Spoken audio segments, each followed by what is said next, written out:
Iran already শত শত কোটি ডলার আয়ের একটা পরিকল্পনা পেশ করেছে যে হরমুজ প্রণালী দিয়ে যে সমস্ত জাহাজ চলাচল করবে তাদেরকে টোল দিতে হবে।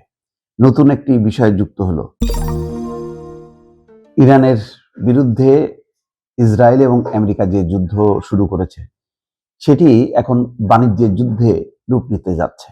কারণ ইরান নতুন শর্ত দিয়েছে, তার মূল লক্ষ্য হচ্ছে হরমুজ প্রণালীর উপর ইরানের একেবারে সার্বভৌমত্ব, অর্থাৎ গোটা হরমুজ প্রণালী ইরানের অংশ, এটাকে মেনে নিতে হবে।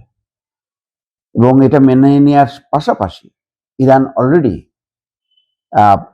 শত শত কোটি ডলার আয়ের একটা পরিকল্পনা পেশ করেছে যে হরমুজ প্রণালী দিয়ে যে সমস্ত জাহাজ চলাচল করবে তাদেরকে টোল দিতে হবে। নতুন একটি বিষয় যুক্ত হলো, অথচ ট্রাম্পের লক্ষ্য হচ্ছে মানে ইরানকে হরমুজ প্রণালী মুক্ত করা, এবং তিনি বলেছেন যে এটির নাম হবে ট্রাম্প প্রণালী, মানে নিজের নামে হরমুজ প্রণালীকে নামকরণ করতে চায়। তাহলে দেখা যাচ্ছে যে হরমুজ প্রণালী নিয়েই এখন আমেরিকার সাথে ইরানের নতুন একটা যুদ্ধ, একটা পরিস্থিতি তৈরি হলো। যুক্তরাষ্ট্র এবং ইসরায়েলের সঙ্গে চলমান যুদ্ধ বন্ধে এবার নতুন এক শর্ত জুড়ে দিয়েছে ইরান। তেহরান এখন বিশ্বের অন্যতম গুরুত্বপূর্ণ সামুদ্রিক পথ হরমুজ প্রণালীর উপর নিজেদের পূর্ণ সার্বভৌমত্ব দাবি করছে। একই সঙ্গে এই নৌপথ ব্যবহার করা জাহাজগুলো থেকে নিয়মিত টোল আদায়ের পরিকল্পনা করছে। টোল থেকে প্রতি বছর কয়েকশো কোটি ডলার আয় হতে পারে বলে ধারণা করা হচ্ছে।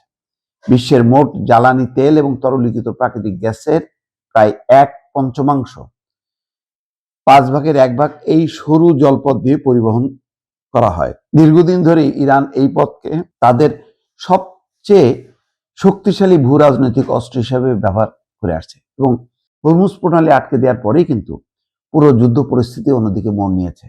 এখন আগের মতন যুদ্ধ চালায় যাবে, ইরান ধ্বংস করব, এই পরিস্থিতি থেকে ট্রাম্প বরং দ্রুত বের হয়ে আসতে চাচ্ছে হরমুজ প্রণালী এই যে অবরোধের কারণে। কারণ হরমুজ প্রণালী অবরোধের কারণে জ্বালানি তেলের জাহাজ পরিবহন হতে পারছে না, না হয় বিশ্বের জ্বালানি তেলের দাম বেড়ে গেছে। তো এইভাবে যদি দিনের পর দিন আটকে থাকে হরমুজ প্রণালী, তাহলে জ্বালানি তেলের দাম আরো বাড়বে। এই পরিস্থিতি উত্তরণের জন্যই কিন্তু হঠাৎ করেই ট্রাম্প তার যুদ্ধনীতি পরিবর্তন করেছে ইরানের সঙ্গে, এবং এখন আলোচনার দিকে যাচ্ছে। এই অবস্থায় ইরান এখন চড়াও হয়েছে হরমুজ প্রণালীর উপর এবং বলেছে পুরো হরমুজ প্রণালী ইরানের অংশ এবং তার উপর পূর্ণ সার্বভৌমত্ব আছে। এবং একই সঙ্গে তারা পার্লামেন্টে একটা আইন পাস করতে যাচ্ছে, যেখানে হচ্ছে যে সমস্ত জাহাজ চলাচল করবে হরমুজ প্রণালী দিয়ে তাদেরকে টোল দিতে হবে।